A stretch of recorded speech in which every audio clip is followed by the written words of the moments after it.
Alô você, o nosso vídeo já vai começar. Então, antes de começar, por favor, inscreva-se no nosso canal, curta e também ative o sininho para receber as novidades, tá bom? Vamos abrir a palavra de Deus no livro de 2 Samuel, capítulo 7. Quero chamar a sua atenção porque esse capítulo 7 é um dos capítulos mais importantes da teologia no Antigo Testamento. Mas eu quero meditar num versículo. 2 Samuel, capítulo 7, versículo 27. Eu queria que você grifasse esse versículo, porque esse versículo traz uma palavra de ânimo para o nosso coração nesta manhã. E é a experiência de Davi.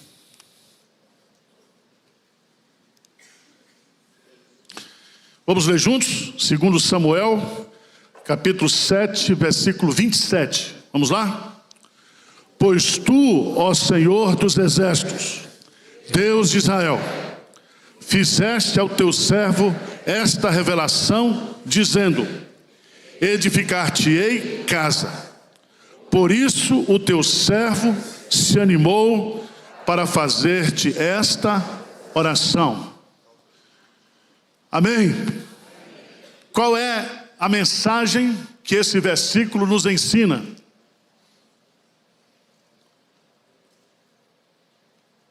Animados para orar, baseados na promessa e na palavra de Deus.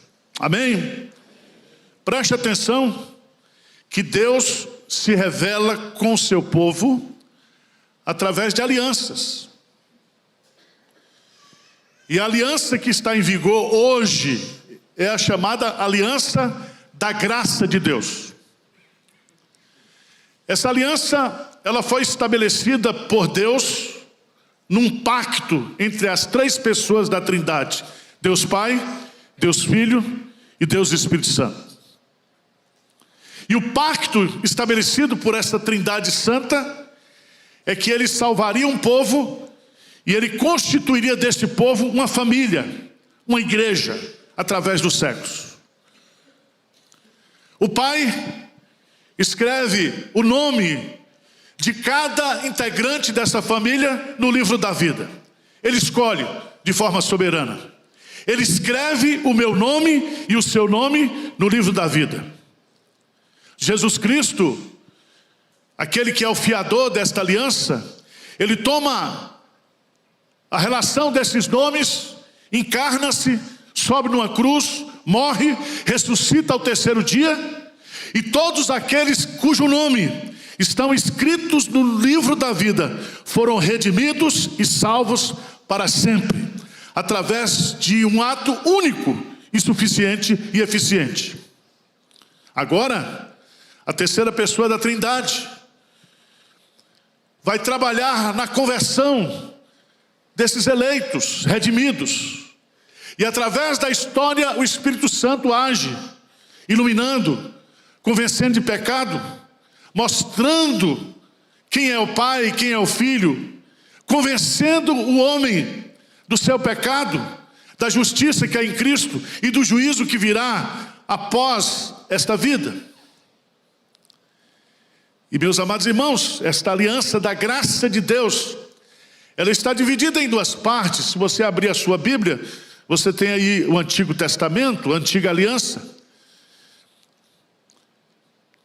Essa aliança antiga, ela é preparatória. Essa antiga aliança, fundamentada na lei, dirigida por Moisés como fiador, ela é revelada aí na história justamente para mostrar que todos nós somos pecadores. Essa aliança serve como um aio para nos conduzir a Cristo. O Antigo Testamento, a velha aliança, revela quem somos, a nossa impotência, o nosso pecado. Mas aí vem o cumprimento daquilo que é prometido nesta velha aliança, que é justamente Jesus Cristo. E Jesus Cristo vem, e antes de ir para o Calvário, ele celebra a Páscoa com seus discípulos. Ele cumpre a velha aliança, ele é o Cordeiro Pascal. Mas esse Cordeiro Pascal, ele toma 2 elementos da ceia pascal e diz: eis que a partir de hoje eu estabeleço uma nova aliança, baseada no meu sangue. A nova aliança. De tal maneira que agora todos nós que estamos em Cristo, todos nós que fomos redimidos e comprados pelo sangue de Cristo, estamos debaixo desta aliança graciosa. E essa aliança, ela é cheia de promessas. Cheia de promessas. Esse versículo 27, capítulo 27, Davi, um homem segundo o coração de Deus, após mais de 20 anos de perseguição, da sua unção pelo profeta Samuel, ele assume o reinado. Deus dá paz para ele. E Davi, uma noite, ele lá diz: olha, não é justo que eu, sendo tão abençoado por Deus, Deus ainda não tem uma casa. Eu vou construir uma casa para Deus. Só que, meus amados irmãos, o coração do homem faz planos, mas a resposta certa vem dos lábios de Deus. E veja lá no capítulo 7, que Davi, no versículo 10, ele toma uma decisão de construir. Mas veja no versículo 4, por favor, 7:4. Vamos ler juntos? Porém, naquela mesma noite, veio a palavra do Senhor a Natã dizendo: vai e diz a meu servo Davi: assim diz o Senhor, edificar-me-ás tu casa para minha habitação? Porque em casa nenhuma habitei, desde o dia em que fiz subir os filhos de Israel do Egito até o dia de hoje, mas tenho andado em tenda, em tabernáculo. Em todo lugar em que andei com todos os filhos de Israel, falei acaso alguma palavra com qualquer das suas tribos, a quem mandei apacentar o meu povo de Israel, dizendo: por que não me edificas uma casa de cedro? Agora, pois, dirás ao meu servo Davi. Vamos ler juntos? Assim diz o Senhor dos exércitos: tomei-te da malhada de trás das ovelhas, para que fosses príncipe sobre o meu povo, sobre Israel. E fui contigo por onde quer que andasses. Eliminei os teus inimigos diante de ti, fiz grande o teu nome, como só és grande em terra. Prepararei lugar para o meu povo, para Israel, e o plantarei para que habite em seu lugar, e não mais seja perturbado, e jamais os filhos da perversidade o aflijam como dantes. Desde o dia em que eu mandei que houvesse juízo sobre o povo de Israel. Dar-te-ei, porém, descanso em todos os teus inimigos. Também o Senhor te faz saber que Ele é o Senhor que te fez a casa. Vamos ler juntos, bem bonito? Quando teus dias se cumprirem e descansares com teus pais, então farei levantar depois de ti o teu descendente, que procederá de ti, e estabelecerei o seu reino. Davi diz: eu quero construir uma casa para o Senhor. Deus diz assim: você não precisa construir casa para mim. Eu não preciso de casa, porque eu não habito em templos feitos por mãos humanas. Eu é que vou construir uma casa através de você. Eu vou estabelecer para sempre a casa de Davi. E através de um descendente teu, eu vou construir uma casa, um templo espiritual. Salomão nasce, filho de Davi, constrói o templo em Jerusalém. Mas eu queria que você fosse para o Evangelho de João, capítulo 4. Mas antes de ler João 4, vamos ler, por favor, Lucas capítulo 1. Lucas capítulo 1. O Natal cumpre essa promessa de Deus feita a Davi. Lucas capítulo 1, versículo 30 em diante. Vamos ler juntos? Mas o anjo lhe disse: Maria, não temas, porque achastes graça diante de Deus. Eis que conceberás e darás à luz um filho, a quem chamarás pelo nome de Jesus. Este será grande e será chamado Filho do Altíssimo.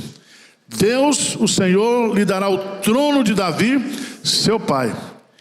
Ele reinará para sempre sobre a casa de Jacó, e o seu reinado não... Louvado seja Deus. O Natal, o nascimento de Jesus é o cumprimento. O filho de Davi nasceu. E o filho de Davi, ao nascer, ele nasceu para perpetuar a casa de Davi. Vamos para João, capítulo 4.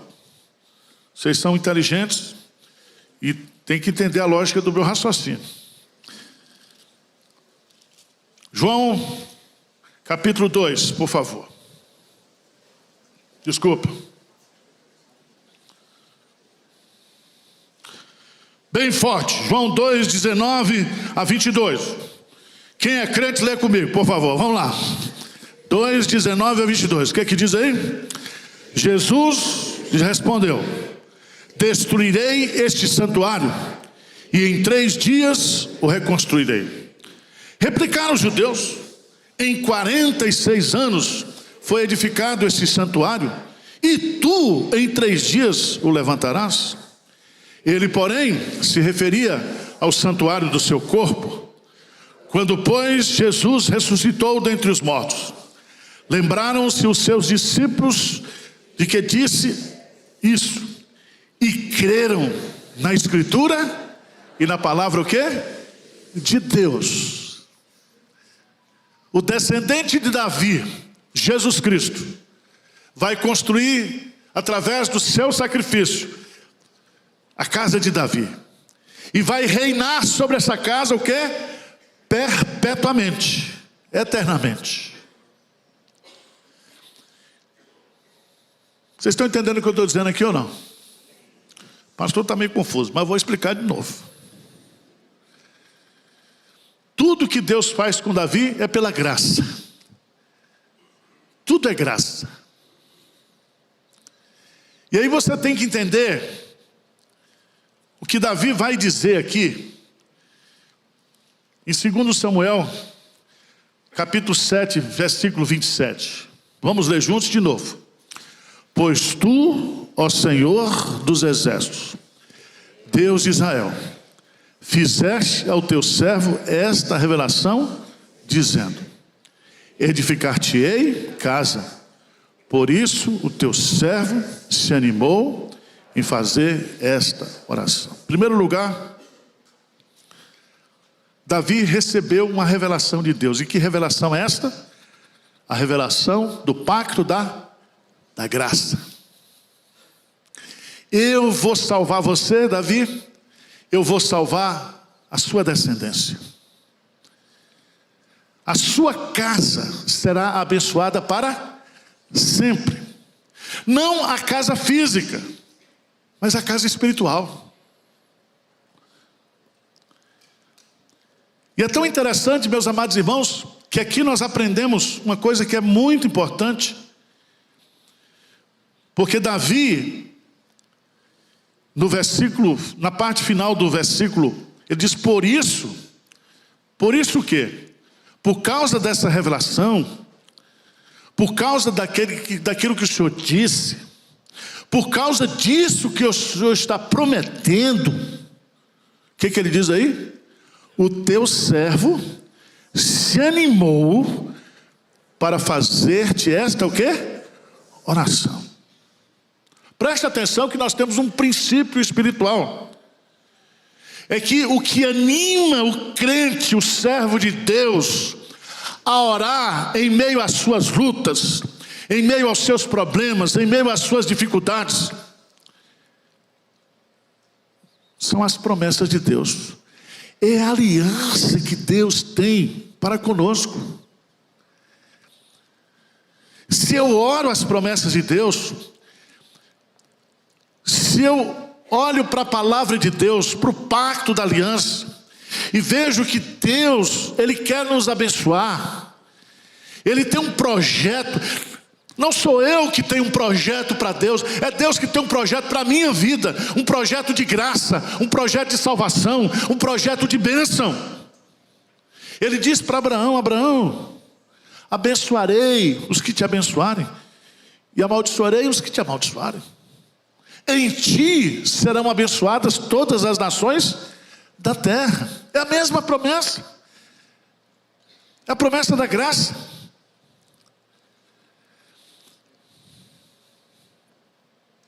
Eu quero chamar sua atenção, porque lá em 2 Crônicas, capítulo 20, abra sua Bíblia lá, em 2 Crônicas, capítulo 20.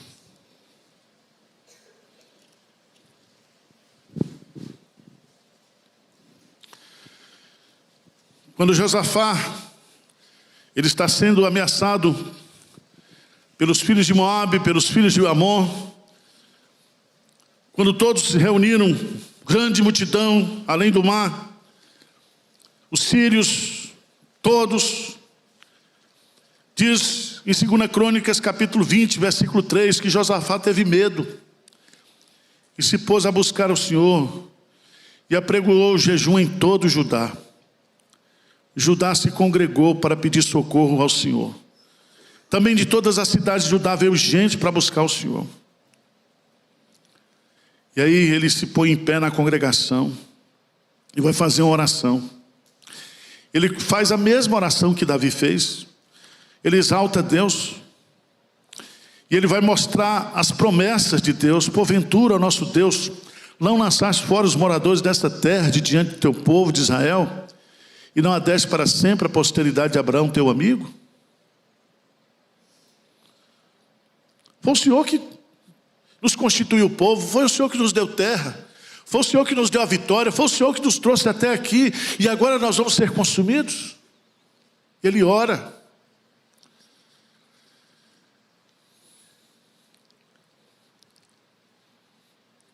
Diz o versículo 13, todo Judá estava em pé diante do Senhor, como também as suas crianças e as suas mulheres e os seus filhos.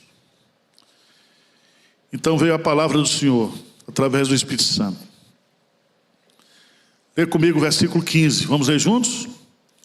E disse, dai ouvidos todo Judá, e vós moradores de Jerusalém, e tu, ó rei Josafá, ao que vos diz o Senhor, não temais, nem vos assusteis, por causa dessa grande multidão, pois a peleja não é vossa, mas de Deus. Louvado seja Deus por isso.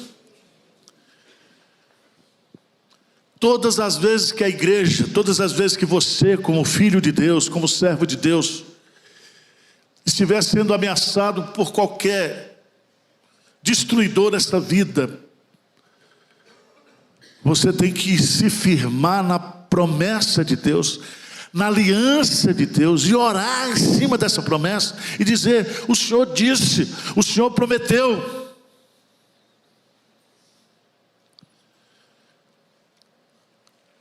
Por favor, vamos lá para Hebreus, capítulo 8. Hebreus, capítulo 8. O autor vai fazer uma comparação entre a antiga aliança e a nova aliança, entre o Velho Testamento e o Novo Testamento.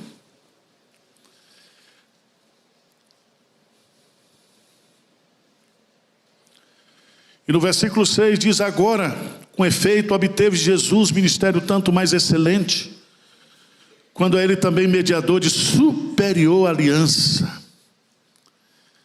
Superior aliança, instituída com base em superiores o quê?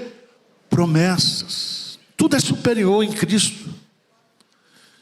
Tudo que Ele nos promete é superior. A aliança que Ele estabeleceu no seu sangue é superior. Não há nada que possa estar acima dessa aliança e dessas promessas de Deus. Porque se aquela primeira aliança tivesse sido sem defeito, de maneira alguma estaria sendo buscado lugar para uma segunda. O defeito da aliança de Moisés, da antiga aliança, é que ela mostrava o pecado, mas eu não tinha poder para remover pecado, eu não tinha poder para resolver o problema do pecado. Mas agora em Cristo Jesus, o Cordeiro de Deus, Ele veio para tirar o pecado do mundo. Ele veio não somente para mostrar que eu sou pecador, mas para dizer: os teus pecados estão perdoados. O Cordeiro de Deus veio como prometido para nos abençoar com toda sorte de bênçãos espirituais. O Cordeiro de Deus veio agora porque Ele é o sim, e todas as promessas feitas por Deus ao seu povo tem o sim, o amém em Jesus Cristo, de tal maneira que aquele que está em Cristo pode reivindicar, pode orar em cima daquilo que Ele prometeu. E nessa nova aliança, baseada no sangue de Jesus, tem 3 promessas grandiosas. Ele diz, e de fato, versículo 8: repreendendo-os diz: eis que vem dias, diz o Senhor, e firmarei nova aliança com a casa de Israel e com a casa de Judá. É uma aliança com os gentios, é uma aliança com aquela casa que Jesus Cristo vai construir em 3 dias, através do seu sacrifício.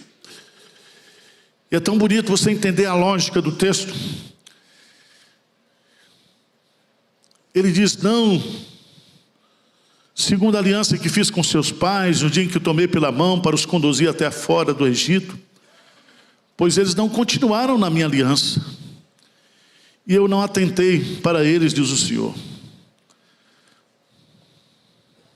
Mas veja no versículo 10: porque esta aliança que firmarei com a casa de Israel depois daqueles dias, diz o Senhor, tem 3 promessas. Primeiro, na sua mente imprimirei as minhas leis, também sobre o seu coração as inscreverei.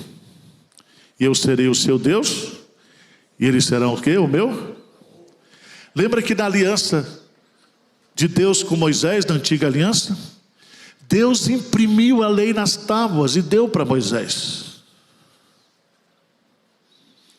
Mas o povo não pôde cumprir aquela lei. Aquela lei simplesmente mostrava o pecado do povo.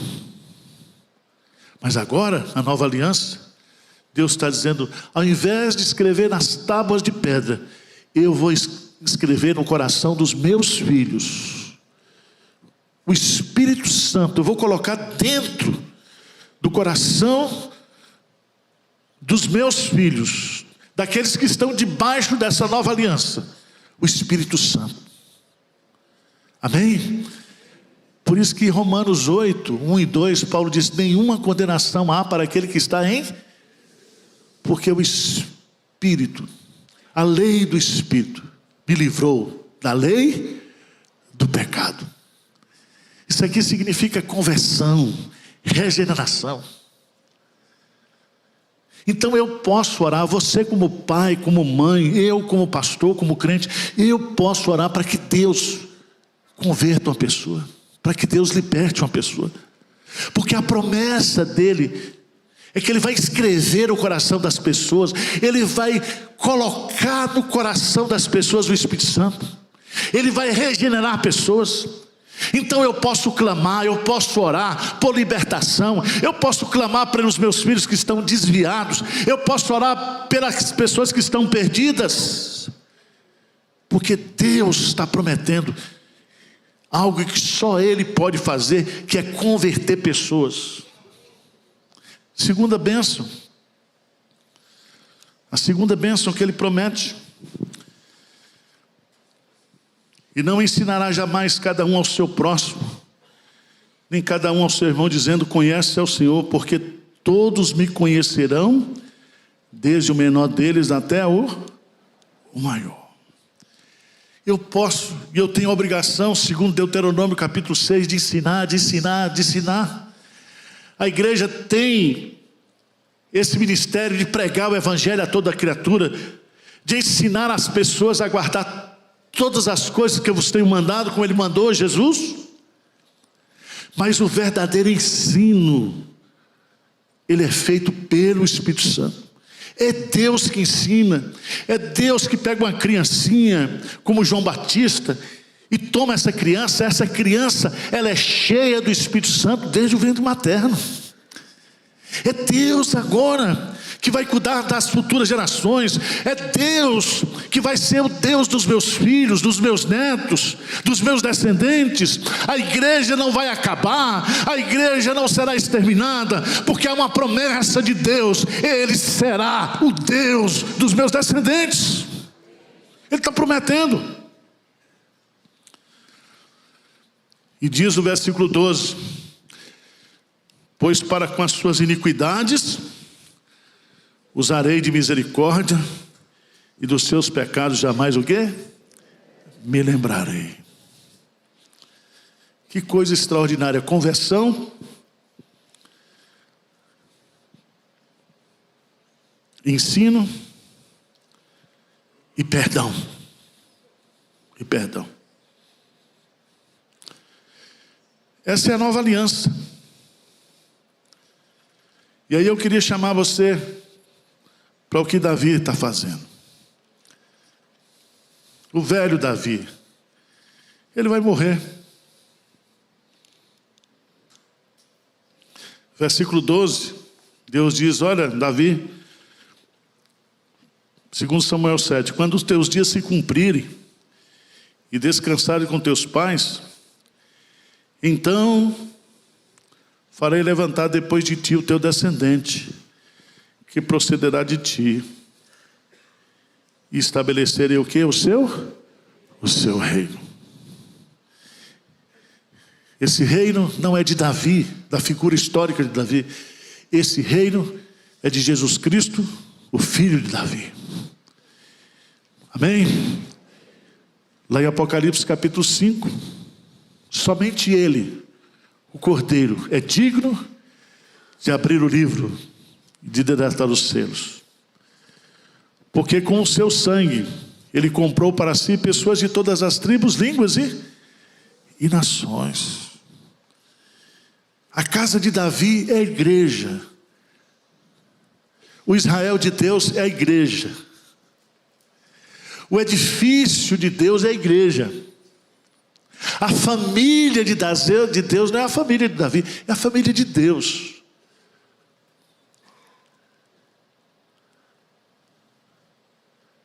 Mas eu queria chamar a sua atenção, porque essa doutrina da aliança, da graça de Deus, faz com que eu e você nos motivemos à oração. Segundo Samuel 7, 27.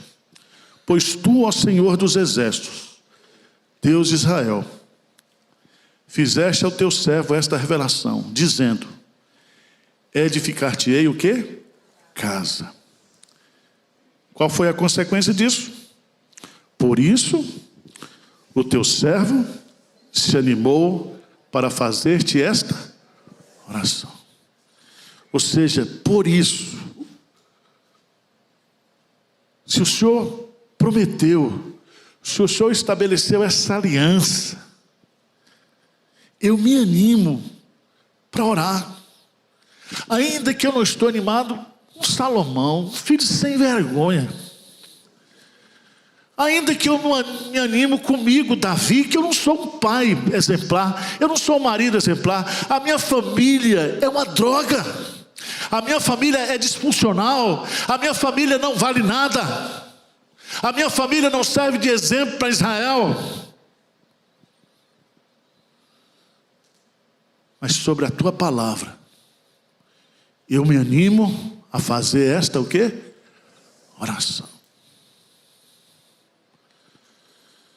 Irmãos, lê comigo bem forte, versículo 28 e 29, o que diz? Agora, pois, ó Senhor Deus, Tu mesmo és Deus, e as Tuas palavras são verdade, e tens prometido a Teu servo este bem. Sê, pois, agora servido de abençoar a casa do Teu servo, a fim de permanecer para sempre diante de Ti, pois Tu és, ó Senhor Deus, o disseste, e com a Tua bênção será para sempre bendita a casa do Teu servo. Louvado seja Deus. Irmãos, a casa de Deus que Jesus construiu, Ele chama de casa de oração. O povo de Deus é o povo da promessa. O povo de Deus é o povo da aliança. O povo de Deus é o povo da oração. Eu me lembro, os primeiros anos que eu cheguei aqui em Pinheiros, nós tivemos um ano muito difícil na igreja. Nós tivemos que disciplinar. Nós tínhamos 7 presbíteros, se eu não me engano, 5 filhos de presbíteros e oficiais da igreja. Eu me lembro de um dia, quando uma menina muito querida da igreja, que nós amamos muito, filha de um presbítero na época, ela escreveu uma carta. E eu li essa carta diante da igreja. Ela pedindo perdão, porque ele havia pecado e havia desonrado os seus pais e desonrado o nome do Evangelho. E naquele dia, o Espírito Santo veio sobre a nossa igreja, nos tomou de profunda compaixão, e a gente começou um movimento de oração pelos filhos da igreja. O nome do projeto foi chamado Mães da Aliança. A dona Matilde, presidente da SAF na época, disse: pastor, vamos orar. E em poucos anos, Deus começou a restaurar a igreja, restaurar as famílias da igreja. E alguns dias atrás, eu recebi um aviso aqui de uma líder do Ministério de Casais, dizendo: pastor, a nossa igreja está passando agora por uma epidemia de divórcio. Há muitos casais da igreja de Pinheiros querendo se separar.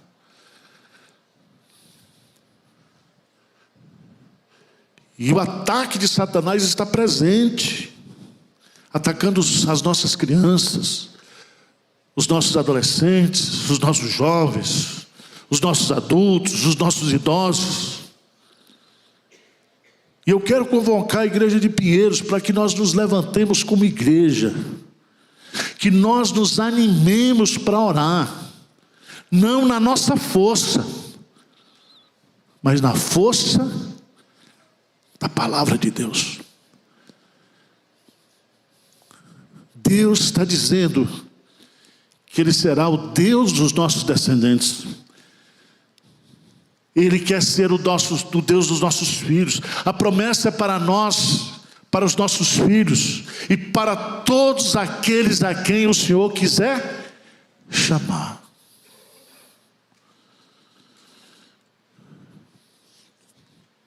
Eu sei que lá no céu, quando a gente chega lá, acho que não vai ter mais esse relacionamento de pai, filho, marido, mulher. Pelo menos é o que nós aprendemos as Escrituras até agora. Mas eu gostaria de chegar lá e ver os meus filhos, aquela que foi a minha esposa, os meus sobrinhos, todos os membros da igreja. Eu quero encontrar todo mundo lá, dizendo: estamos todos juntos aqui para sempre. E eu sei que há muita dor, há muita luta nas famílias da igreja hoje. E nós, como pastores, como centro de cuidado pastoral, não temos condição. A única arma que nós temos, que Davi está nos ensinando nesta manhã, é a arma da oração. Amém? Por isso o teu servo se animou para fazer-te esta oração. E essa oração assim: Senhor, abençoe a minha casa para sempre, abençoe os meus filhos, abençoe os meus descendentes. É o Senhor que está prometendo, é o Senhor que disse que vai abençoar. Em cima da tua palavra, em cima das tuas promessas, nós vamos orar. Amém?